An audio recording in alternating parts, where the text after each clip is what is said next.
This is your guide to book publishing.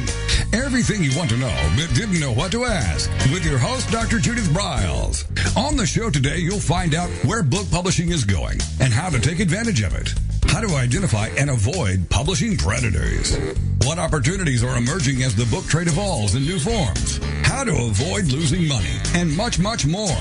Join us now as a variety of publishing pros will deliver insights and strategies to take the author to the next level of publishing. It's your guide to book publishing. Everything you want to know but didn't know what to ask. Brought to you by AuthorU and the Book Shepherd. And now, here's your host, Dr. Judith Briles. Well, top of the publishing day to all of you. And this month has been so much fun to talk to authors who are soaring, who are successful, who have stumbled and recovered and moved on to things that they hadn't even imagined. So last week we had the fabulous Lynn Hellerstein. This week we have two of my favorite authors because they write in that when I'm looking for pleasure reading, their genre is what's going to attract me. And that's where you're getting into mystery, a little suspense.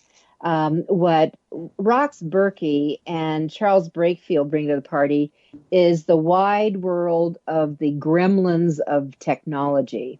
So they have what's called a techno-thrillers. And they didn't just stop at one book. No, they found that books bred books. And they are now up to book number 10. They created the Enigma series.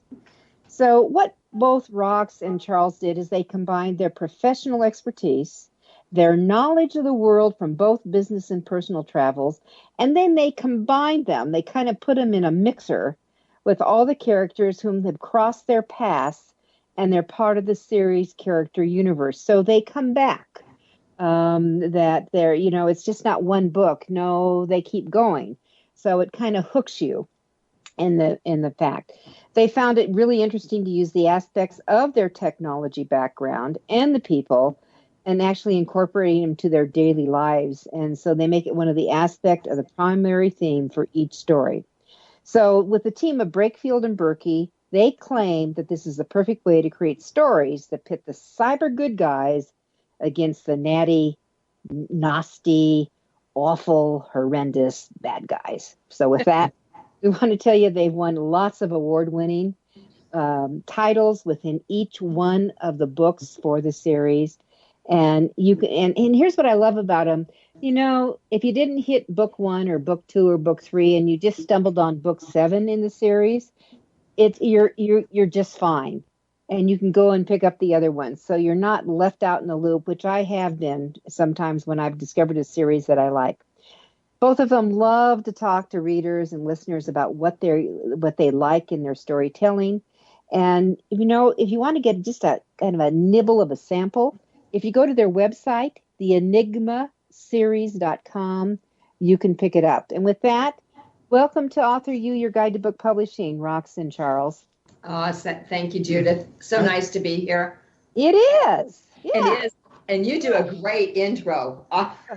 Yeah, thanks, Judith. I particularly like the analogy of putting in the stories, the technology, and the characters into a blender and hit frappe. That's right. I haven't heard that before, so I'm gonna snitch that from you. Yeah, we can have a little frappe or a little morning juice or maybe an evening delight. There you go. Okay, so exactly right. Yeah, there we go. So why don't we just start with, how did you two come up with this? Well, Judith, we started, curiously enough, we were writing technical manuals, building courses, courseware for people to be able to be certified.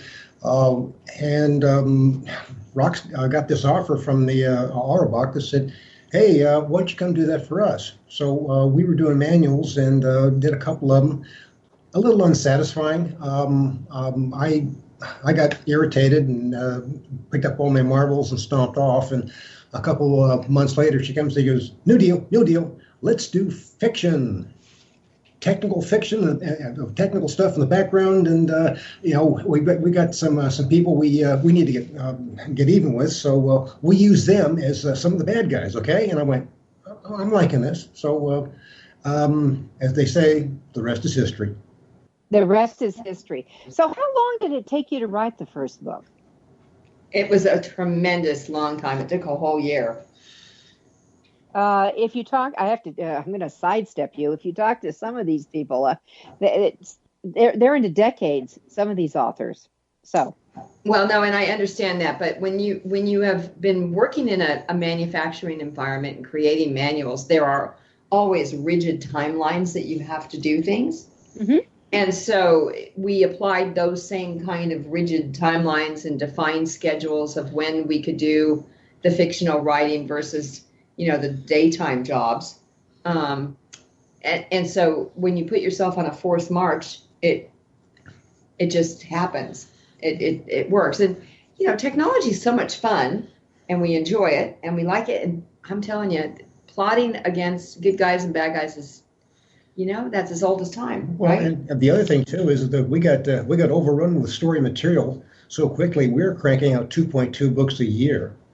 By the time we got to the 10th book, so we got into an operational rhythm that I guess maybe some people might be envious of, but it works for us. Well, let me just ask that, because a lot of people, you both work full time, correct? Exactly.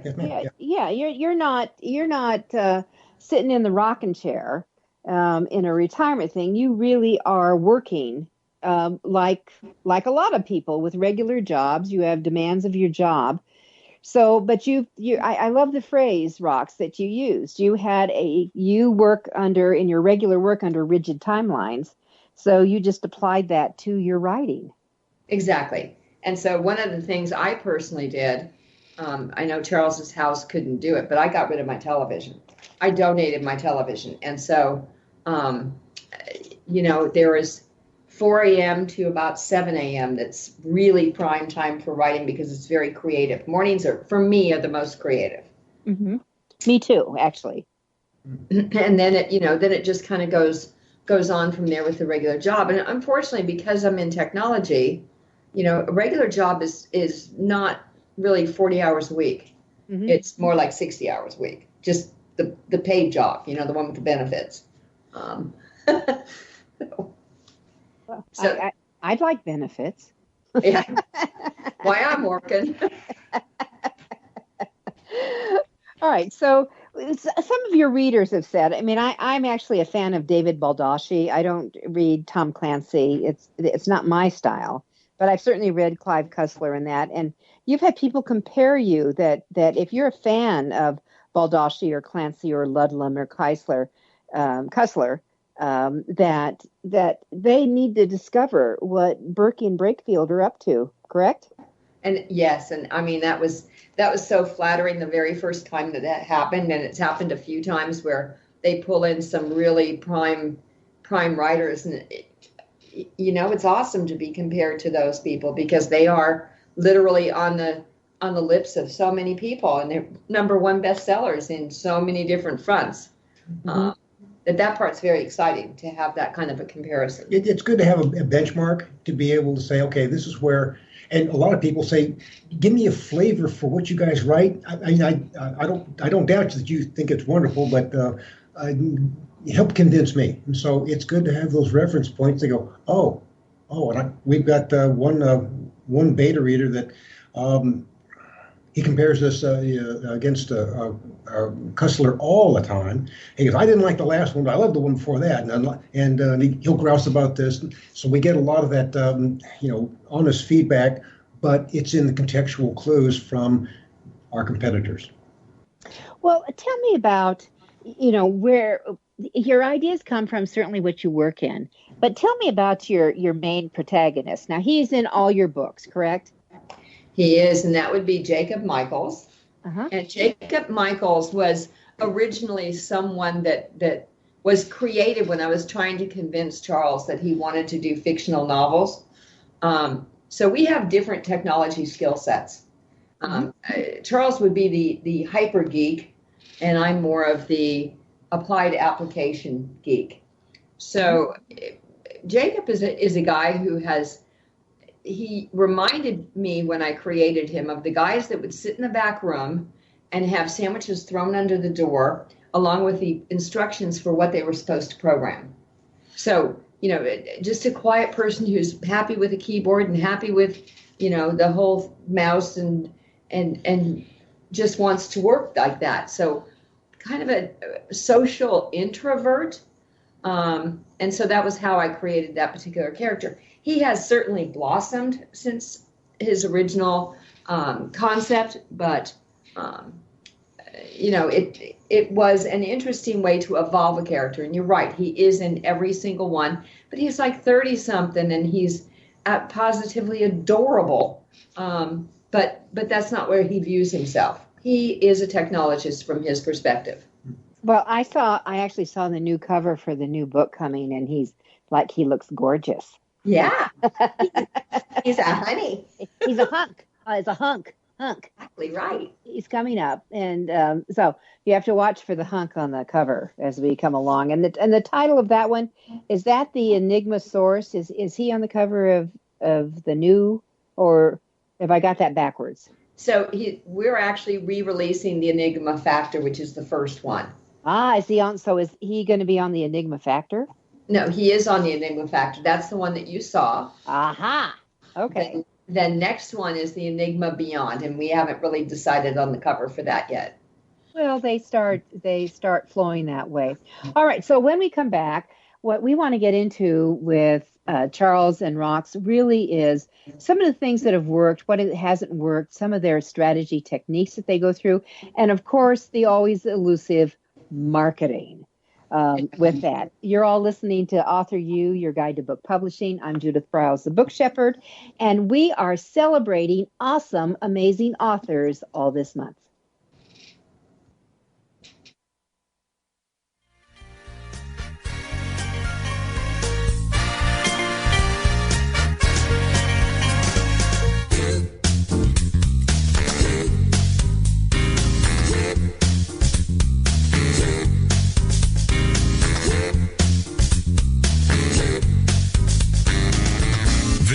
Is your guide to book publishing. Everything you want to know but didn't know what to ask. With your host, Dr. Judith Briles. And we'll be right back with more great information right after these.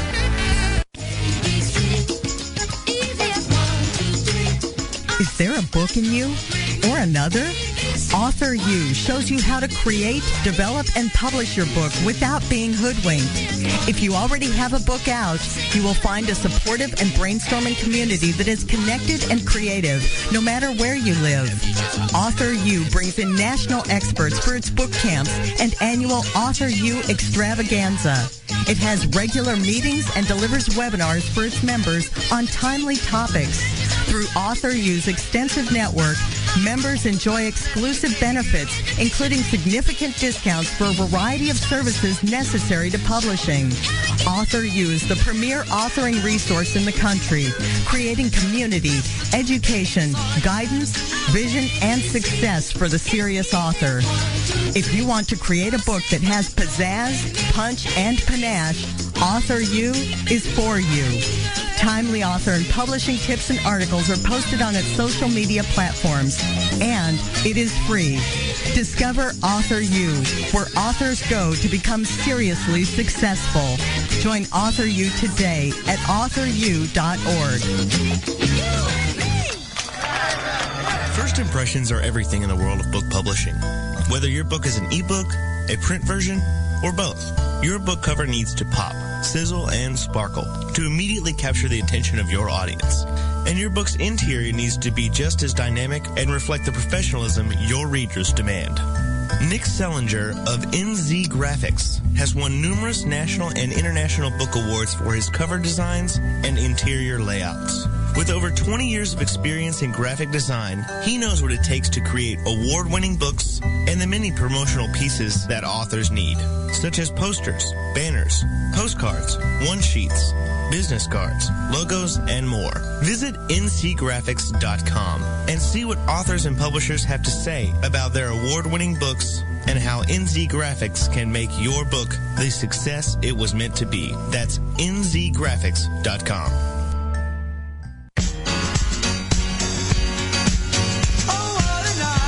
Are you confused about publishing options? Do you know which printing option is best for your book?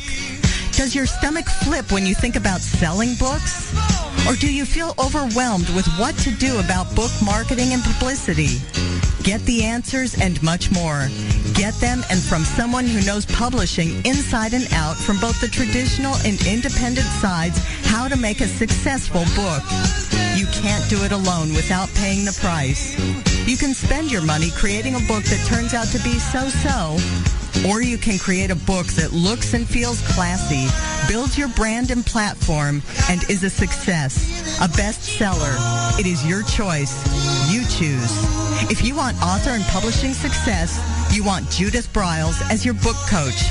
Sign up for her weekly blogs and e-zine at thebookshepherd.com.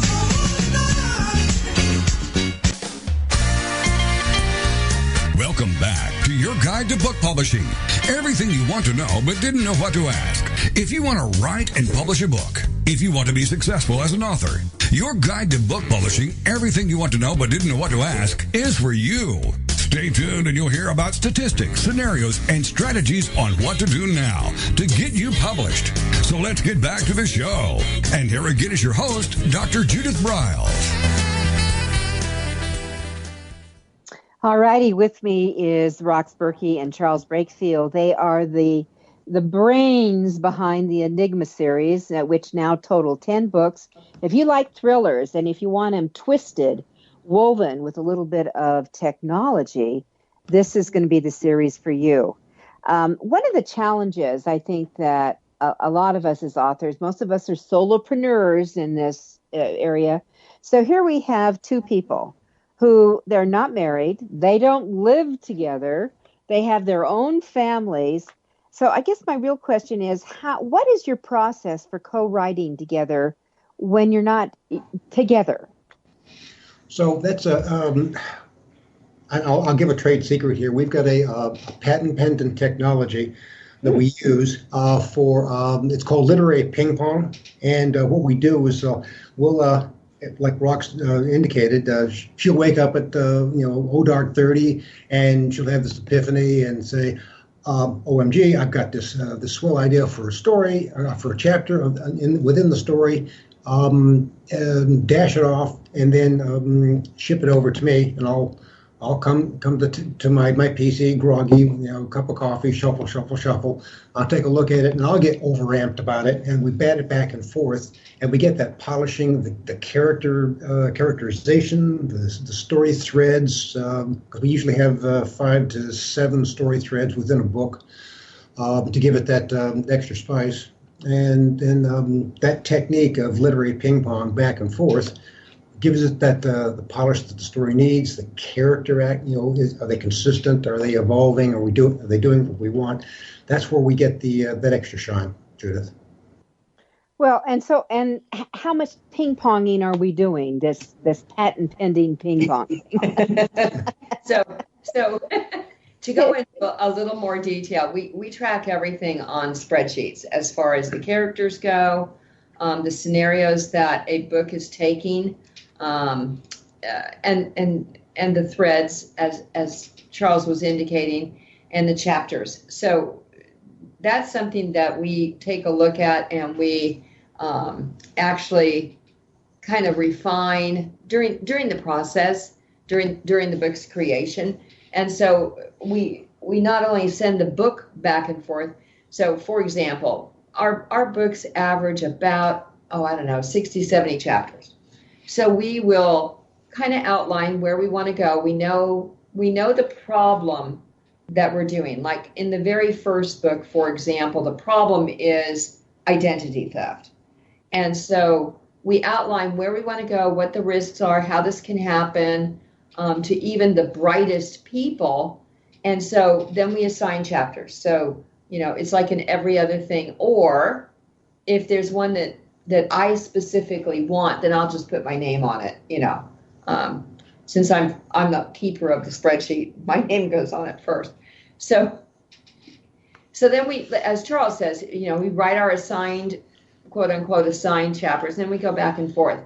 And a chapter could go back and forth 4 times. It could go back and forth 8 times. It depends on how complex it is. And it also depends on whether it ends up sounding like a single voice. Because 2 people writing have 2 personalities and 2 different points of view, but the end product we feel has to have a single voice, feel like a single voice. Mm-hmm. Always, I think. So it's cohesive. I think the worst thing is to really tell.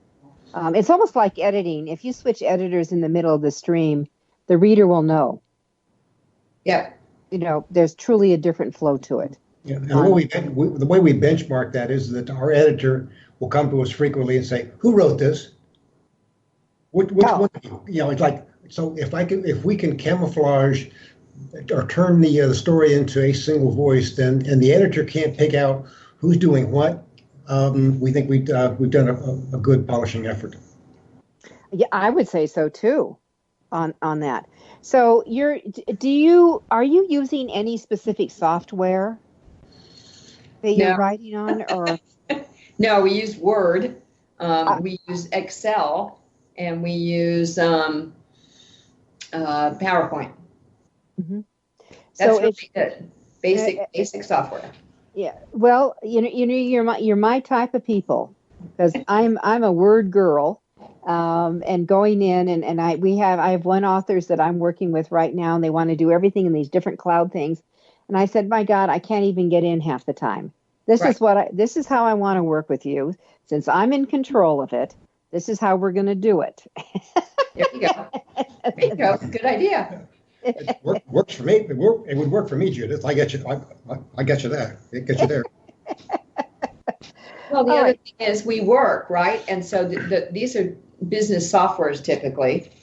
And so it's much easier to contain and continue in the same software than to go, oh, how do I work this one? Yeah. Mm-hmm. So when you're working on chapters, this is curious because I have my own method, but I have never done writing in one document. I actually separate them all, because sometimes I want to move stuff around, or I'll just do like a puzzle rearrange on it. So I actually have a gazillion files for a book. They're all self-contained, but then I bring them together. And when I'm doing content editing, that's the way I want to do it, because I don't want to scroll through 230 pages or 700 pages to find out what I'm looking for. And that's a really good point. We were talking about the threads that we have in the stories. So on the spreadsheet, those are all color-coded. Mm-hmm. So I can go to, we do it in one document. I can go to a chapter based on the color code. I also am a really, really big fan of the search capabilities within Word, or the find capability, so I can pinpoint I don't scroll. I'm not a scroller either. Mm-hmm. But keeping separate files for me would make me nuts. It wouldn't work for me. Now what we do is we'll save if we work on something, put in a chapter, it's hardened, we'll rename it. We might have 100, 150 different files, all incremented to the final version that's got all of the chapters. The reason is, if you mangle a file, and it's not uncommon for a power outage, or the machine just destroys a file for whatever reason you want to imagine, and it's like, well, rats, I've got to go back, or if we lose track, or there's a mismatch, we can go back to a previous version and rebuild without having to start from scratch. So that's just a technique that we've taken for granted. It's the computer geek in me. Back up everything and put it in 2 places, and make sure that if it gets waxed, there's a place to be able to fall back to in case it's poisoned. Sounds fabulous, for going that. And if it's poison, is that what you said, Charles? If it's poison? Yeah. Okay, I like that. Well, I mean, a lot of times that's a lot of what I'm trying to do is try to salvage an implementation where somebody's gotten in. I actually had this happen. I was at I can't tell you the customer, but we had a character that I worked next to, and he wanted to use the version of software that wasn't sanctioned yet. He blew away the root structure for this customer's software. I've never seen anybody turn so pale, and him on his hands and knees begging, Charles, can you fix this? Can you fix this? Can you fix this? Mm-hmm. And just a minute, let me restore everything and don't do it again. He did the same thing the next day. I had to box his ears. Sorry, I didn't mean to get off on on that, but when you're poisoning stuff, it's how do you recover? All right, so with that little tip, we're going to take our next break, and when we come back, we're going to take a peek at some of the things they've done to reach out, build their fan base, and do the poison thing that Charles refers to called marketing.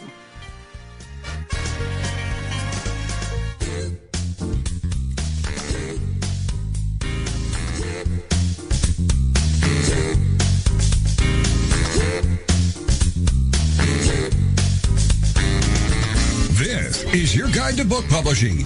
Everything you want to know but didn't know what to ask. With your host, Dr. Judith Briles. And we'll be right back with more great information right after these.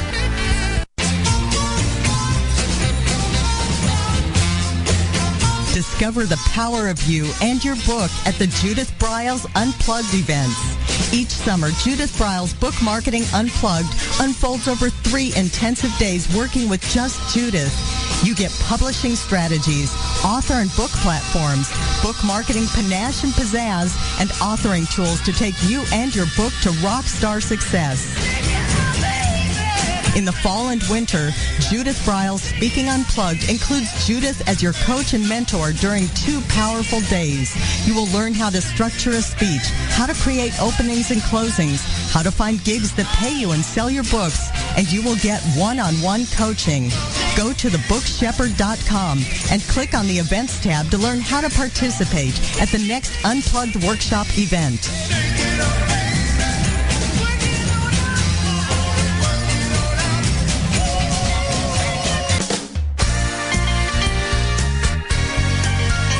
Welcome back to your guide to book publishing.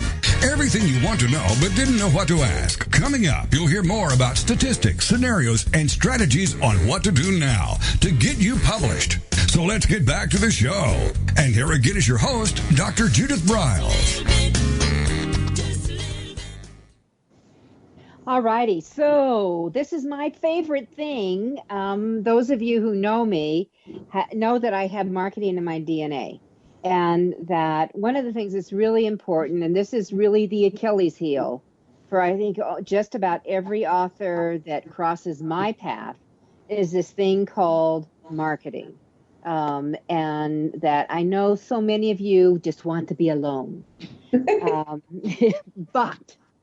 if you choose to be alone, then the only thing that's going to be your companion is the book you wrote. So we've got the book written, kind of. It's in our hand, but if you're going to be that solopreneur and just it's going to be you and your book, it's going to be a long, lonely death, or it could be fast. You never know.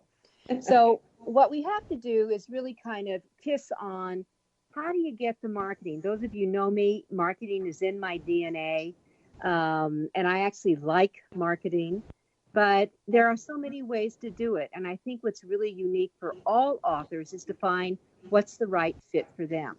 So I suspect in the case of both the Breakfield and the Burkey duel here is that they've had some things that have been bombs and haven't worked.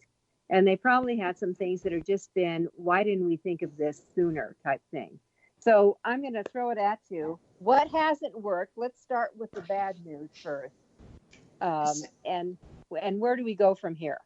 And so that's a really interesting question, especially for us. So we're technologists by profession, and most technologists have a total dislike for social media in general because it is how a lot of systems get attacked.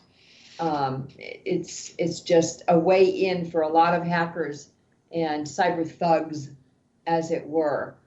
So having us warm to using social media was the slowest thing we had. And I've known you now for upwards of 5 years almost. Mm-hmm. And I think from that point in time, you actually started opening my eyes that I don't care how much you dislike it, put your big girl panties on and get used to using social media. So we divide it, and we're very protective of what we do from a social media perspective in establishing like Facebook for Enigma series, and the same thing for Twitter and Pinterest and Instagram, and we're now on all of those. But it takes a lot of effort, a lot more than we realized to grow it. And I think we've spoken before that growing that email list is really, really important. And we made some inroads with book 11. Took long enough. When we did a character contest, we had a nice uptick in joiners, but we can always use more raving fans, no doubt. All authors can, all authors can, Rox.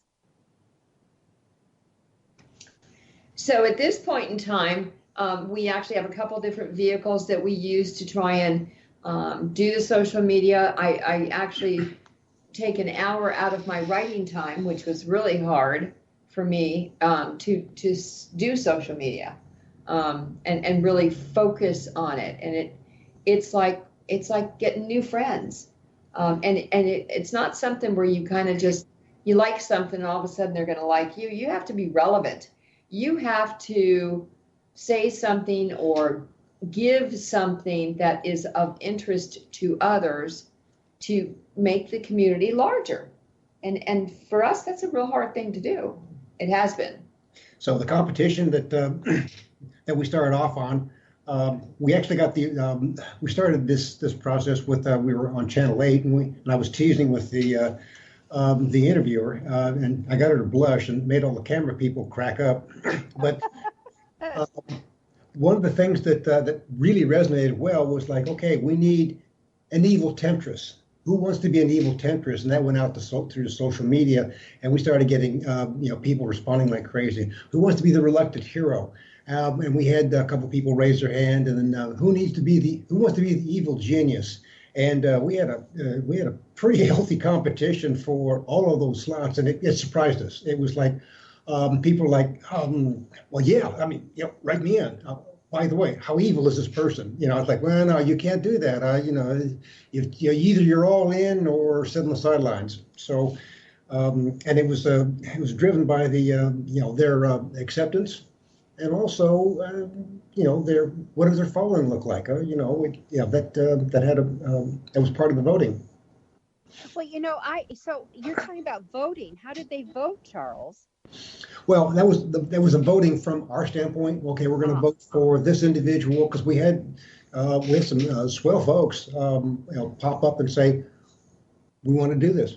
So there was a process. We would put out one. For example, the evil temptress went out, and then people would apply to have that kind of a role and give us their name and give us their email address and actually sign up for getting emails and things like that. And then we would send back a questionnaire. How would you, if you won this, how would you tell your friends? And what would you do? What would be your turnabout? So that was a lot of what we gauged. If they, one, we kind of got a feel for their age and whether or not they really should be one of our characters. Because most of our stories are geared more toward adults. They're not geared to children. And so I wanted to make sure that we weren't giving, a 14-year-old a part in a story that Mom would object to, and I didn't want Dad coming to kill me. But that's kind of how we did it. So we went back and forth with everybody that entered several times to make sure that they wanted to really commit to doing it. And so part of the pre-marketing for book 11 is to, do different chapters and push them out and highlight the characters that won. Well, that's fun. So did they do their job then when the book came out to shout it out time and time again, find me on page blah, blah, blah, or fill in the blank? Well, it's not out until January. So this one has a very long marketing cycle, the longest one we have ever done. Great. In an effort to do the buzz, to do it right, I guess, this time. Wouldn't you say, Charles, it's more of doing it right? Yeah, that, and also some of the timing for some of the competitions, because the competitions that we want to have the books evaluated in, they have certain times that they're, okay, in this time frame, you can submit stuff if you're going to be considered for this time range. And if you're not there, you're going to miss the window. So that's sort of idea. Yeah, one of the good things, though, and I know we're coming up to our final break here, but one of the really great things is that when you're in control, like you own your own publishing company, that when you're in control, that you can come back and readdress it and going at it. And, it's very cool. And what I'd love to come back is maybe some techniques you might be doing to kiss your previous editions when you have a new one, maybe some strategies you're doing to lead, maybe new people to your old titles. If you do any premium or promotions with that. We'll be right back. We're talking fabulous fiction series today.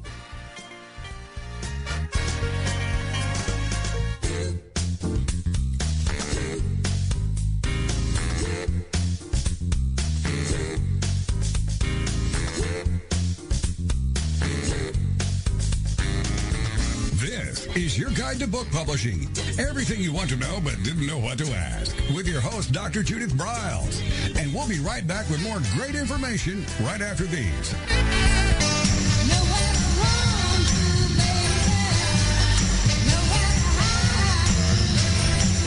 The book shepherding concept is simple. The publishing world is changing, and so must you. You need an experienced shepherd and guide to collaborate with you as you create, strategize, develop, publish, and achieve your publishing goals. Publishing is riddled with obstacles, sometimes nightmares for the author. You do not need more problems. You want solutions. Dr. Judith Briles will shepherd you through the maze and chaos.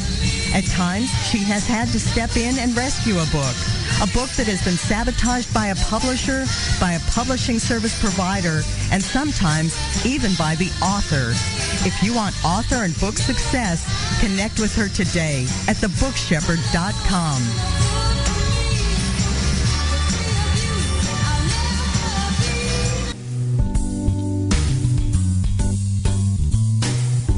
At Total Printing Systems, customer service is our priority. We are located in Southern Illinois. Our employees have an average of 18 years experience and know that customer relationships are important to our continued success. We have been a short-run book printer for nearly 40 years and always stay at the forefront of technology. Our niche is from 1 to 5,000 copies. Today, we offer digital, black and white, and 4-color high-speed inkjet printing, a cost-effective way to introduce color into your short-run titles. We, of course, offer traditional offset printing as well. Bindery is done in-house, from adhesive case binding to PUR perfect binding to mechanical binding of all types, including side sewing. We provide warehousing, kitting, distribution, inventory management, a new print-on-demand facility, streaming browser-based ebooks, and bookstore. Call us at 1-800-465-5200 for a quote on your next book project. You can also visit our website at www.tps1.com. Welcome back to your guide to book publishing. Everything you want to know but didn't know what to ask. If you want to write and publish a book, if you want to be successful as an author, your guide to book publishing, everything you want to know but didn't know what to ask, is for you. Stay tuned and you'll hear about statistics, scenarios, and strategies on what to do now to get you published. So let's get back to the show. And here again is your host, Dr. Judith Briles. Well, I love talking with authors who get it. Number one, they've got a really good product, and a product in the interior. It's a good read, and I love a page turner. I mean, sometimes I will really gift myself a day, and I am just going to deep dive and become myopic and read a book. And I usually read at least one book a week. Besides books I'm working on with clients, I'm a reader of at least one fiction book a week. And then the second thing is that what I love is when a book looks good. When it looks good from the cover, on the front cover, the back cover has got it all together. And then it's just got a really good read. So both Charles Breakfield and Rox Burkey with their Enigma series really have created that gift for you, that you've got that. So that's why I love having people like that who've got that. They realize this is a business. We've got to go forward with it as we go out and build their fan base. We're talking about some marketing techniques, and they're doing a repackage of the very first book, The Enigma Factor, right now. And so, Roxanne, tell us some of the stuff that you're going to be doing as you roll this baby out in January. So, yeah, and it's actually two different things that we're doing. So for the Enigma Factor, that's a re-release, of course, and so it's been changed and modified because we felt that, we've learned a lot in 10 books and are trying to do it better. People can go to our website and download the first few chapters of each of the books to just get a flavor for it. But one of the reasons we are doing a redo on the Enigma Factor is to potentially give away a PDF copy of it to the people who want to buy the brand new book 11, which the working title is The Enigma Beyond, who won the AI Wars. And so that would be part of the promo to be able to do that. We are looking at other promo ideas, but that one seems to resonate the most. And one of the things that we did at the end of that book is we're also adding in a short story because we have visions of grandeur, and doing a short story anthology of all the backstories for some of these characters. Mm-hmm. Well, and that's good. That's all great. Well, what we run into, Judith, is that with a character universe of 150 characters, we started finding great short story contests where we can take some of those characters and we kind of do a 3,000 to 5,000 word short story, and real fun exercise. But it helps get people appetite for, okay, I can do a short story. I'm not going to read a full 100,000 word novel, but it helps give them that. Gee, where was this character? Who are these people? It's again just a little bit different slant to getting you into the to the book series. And you also can, and not just the short stories. I mean, you could actually bound that with its own ISBN and turn it out like a quasi novella, right? And push that out as this, and give it away. You just push that out, give it away. This is where Amazon is helpful, and just shoot it out and get into some of the buzz factors, and then make sure you have, for all of you who are thinking about doing this, make sure that you've got a page in there that lets them know that whatever the book title is that it's going to be, you're promoting, this is when it's going to be released in. Give the month. Don't give the exact date, but just give the month, and have that going on so they get that page. You're just talking really a push out as an ebook, I would think. Is that correct? Right. Okay. So that have you looked? Have you been pushing out on any of the other online book sources that have their own conclave of followers, whether it's mystery, romance, fill in the blank, and with like going into that arena, like BookBub? So we're just delving into that primarily in a share routine of writing reviews, because I'm like you. I read all the time. Charles does too, only he's got a different kind of focus. But I do write some book reviews, but on these group places where there are writers and readers or authors and readers, and it's a share. I can advertise our books on there if I review somebody else's book. And those I kind of like, because it does do a, kind of a quid pro quo, which is always a good thing. Always a good thing. And do that cross promotion. I mean, you really want to do that. I just have a client that I worked on her book called Glorious Garlic. And she sent me 20 books that I will be distributing to authors for free, and for an exchange of an honest review. But there really is, I know the book is really a good little book. It's a little 5x7 gem, and I'm really pushing it into all of them, that they will go back to their homes, different IPs. Here's this. I'm going to follow up with you with 2 weeks. This is what I do with them. And I'm going to goose you. Here's the link. Go get that review up, because reviews are essential. They're essential to get up. They really are. And we're actually getting better luck in getting reviews on the Audibles than we do on the others. And I haven't figured out why on those. That's interesting. But the thing is, it doesn't matter if it's an ebook or the print book or the auto book, that it's a review and people will see it. And so start scoring on those. All right. So what other strategies can you recommend to our listeners in the next couple of minutes? So one of the things we do, if they come to our website, either by direction or just because, they can join up for our mailing list and get a free coloring book to download. And it's a coloring book that also has some test questions in there about technology to help tease them about the books. And that's actually gone pretty well. We got quite a few sign-ons with that. Yeah. Mm-hmm. The other thing, too, is just prowling, looking for new outlets, digital. There's Kobo's, there's some of the... yes.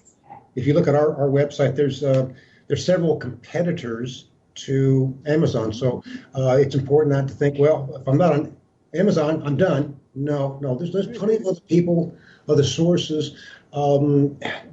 Do the due diligence to make sure that you're where you need to be, so that people say, well, I don't buy from that, but I'll buy from this. Yes. So go ahead, Rox. Sorry, just learning. There is something new to learn all the time. I'm fortunate because we do know you, and we have attended some of the classes and webinars that you do, and I always learn. Charles always learns. Pick up this tidbit. That's important. It is not a once and done kind of thing. You can't just read one book and go, okay, I know everything about marketing, because tomorrow it will change. Maybe by the end of the day it will change.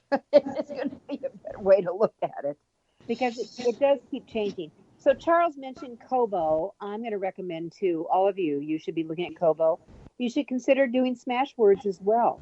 There are so many resources out there that they have their own fan bases that people check into and going on that. And actually Amazon, where it started as a bookseller, that's what it was about. Its real goal was just to sell anything and everything, which is what it does now.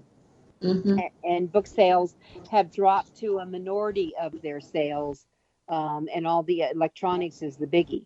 So it doesn't mean to hold up your nose and not be on Amazon. You should be, in my opinion, but you need to be on other things as well. All right. So if you were, let me just ask this in our last couple of minutes. If you had a magic wand, what would you both do differently if you were just starting and putting your toe in the publishing water? I think we would have taken some of those classes in advance. And it sounds quaint, but, we published the first 7 books incorrectly from a barcode perspective, from to even possibly get them into a bookstore or get them onto Ingram to be part of that distribution arm. That was an expensive mistake. It cost a lot of time. It cost a lot of money.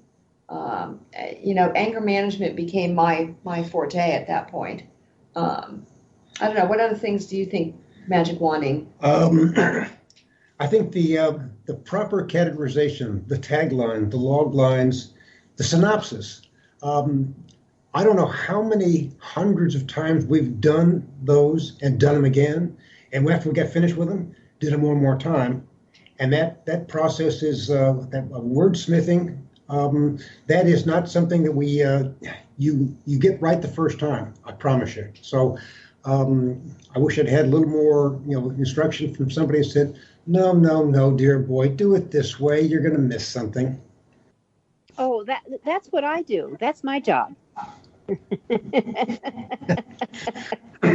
We had that. All right. So everyone, the Enigma series. So what if you want to do that, and Roxanne and Charles, if you're famous with books or you get their books, they love your feedback. If you go to authors at the Enigma, not the authors at enigmaseries.com, you can give it. The Kirkus Reviews always gives them huge pluses, and that's really quite a feather in their cap to be reviewed regularly by Kirkus on their books. And that, I'm just going to recommend them to you. So I'm so tickled, Charles and Rox, that you were with us today and our authors could hear what you're doing. We want to thank you so much for having us. It is always fun to talk with you. Thanks, Judith. Oh, I like fun. You are so welcome. So with that, we're at the end of this edition of AuthorU, your guide to book publishing. Again, Breakfield and Burkey, the Enigma series, get them. There are all kinds of books to read, and it's perfect for a hot August day. Yeah, there we go. All right. Thanks, Judith. You're so welcome. All right. Happy publishing, happy writing to everyone. Next week, we have another fabulous author with us. Stay tuned and keep writing.